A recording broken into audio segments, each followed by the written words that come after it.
नकली मां से बेटा छीनकर असली मां को दे दिया। 2 मिनट में पूरे मुकदमे का फैसला हो गया। ये थी भारत की न्याय व्यवस्था, जिसमें न्याय मिलता था और तत्काल मिलता था, इमीडिएट। अब अंग्रेजी न्याय व्यवस्था में जरा इस मुकदमे का अध्ययन किया जाए। अंग्रेजों का इस देश में एक चलता है इंडियन एविडेंस एक्ट, साक्ष्य अधिनियम जिसको कहते हैं। फिर एक चलता है इंडियन पीनल कोड, दंड संहिता जिसको कहते हैं। तो आईपीसी और इंडियन साक्ष्य अधिनियम माने भारतीय साक्ष्य अधिनियम के आधार पर यही मुकदमा किसी भी अदालत में आ जाए तो मैं विनम्रता पूर्वक कहता हूं कि 20 साल तक ये मुकदमा चलेगा। तय नहीं हो पाएगा कौन असली मां है कौन नकली मां है। हो सकता है दोनों माताएं मर जाएं और बेटा भी बड़ा जवान होके स्वर्गवासी हो जाए, लेकिन मुकदमा चलता ही रहे, चलता ही रहे, चलता ही रहे।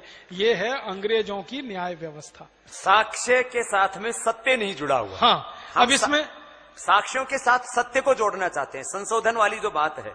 अब इसमें सबसे बड़ी मुश्किल क्या है कि सबूत आधारित आप सब काम करना चाहते हैं। गवाह और सबूत ये दोनों ही बदले जा सकते हैं। गवाह भी बदला जा सकता है और सबूत तो इतने आसानी से मिटाए जाते हैं और नए बनाए जाते हैं कि आप कल्पना नहीं कर सकते।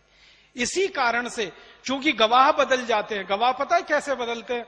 पुलिस उनका एक बयान लेती है और अदालत में जैसे ही वो गवाह खड़ा होता है तुरंत मुकरता है और कहता है कि पुलिस ने ये मेरे ऊपर अत्याचार करके लिखवा लिया।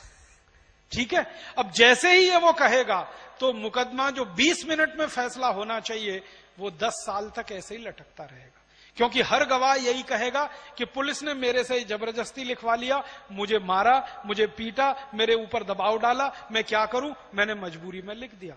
अदालत में जाकर हर गवाह ये बदलता है और इसी कारण अंग्रेजी न्याय व्यवस्था में कन्विक्शन रेट 5% है।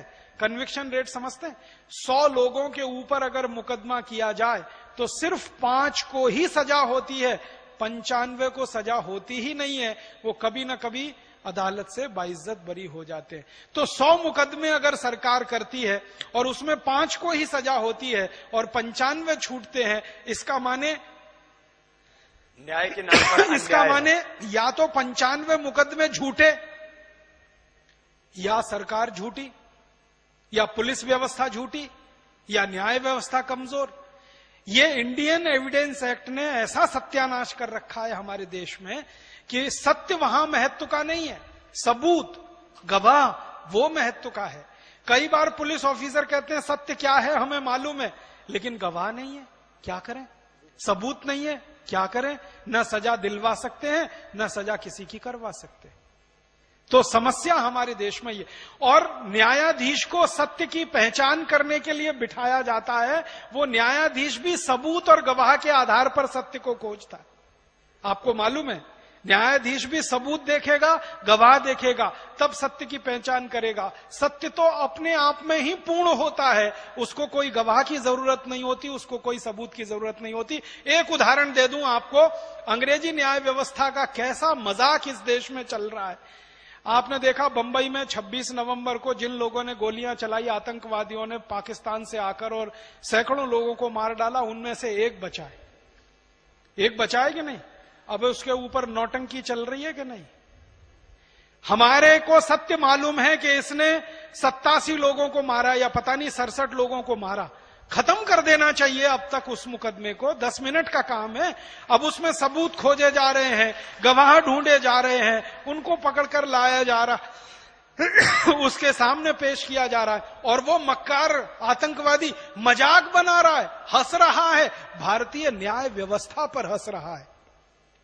और दुर्भाग्य से वो न्याय व्यवस्था हमारी नहीं है, वो अंग्रेजों की है। तो अंग्रेजों की बनाई गई ये न्याय व्यवस्था, अंग्रेजों की बनाई गई प्रशासनिक व्यवस्था, पुलिस व्यवस्था, इसमें बहुत सुधार करने की जरूरत है। और ये सुधार आप हम मिलकर ही कर पाएंगे। कोई राजनीतिक दल अगर इनको करना चाहता तो 62 साल में अब तक हो गया होता। राजनीतिक दलों को कुछ पड़ी नहीं है, उनको लगता है कि पुलिस का जैसा इस्तेमाल अंग्रेज करते थे वैसे ही आज राजनीतिक दल पुलिस का इस्तेमाल करते हैं। कलेक्टर का इस्तेमाल जैसे अंग्रेज करते थे वैसे ही आज भी करते। मैंने एक पुलिस अधिकारी को, बहुत सीनियर पुलिस अधिकारी, नाम नहीं लूंगा, उसको ये कहते जब मैंने सुना तो मुझे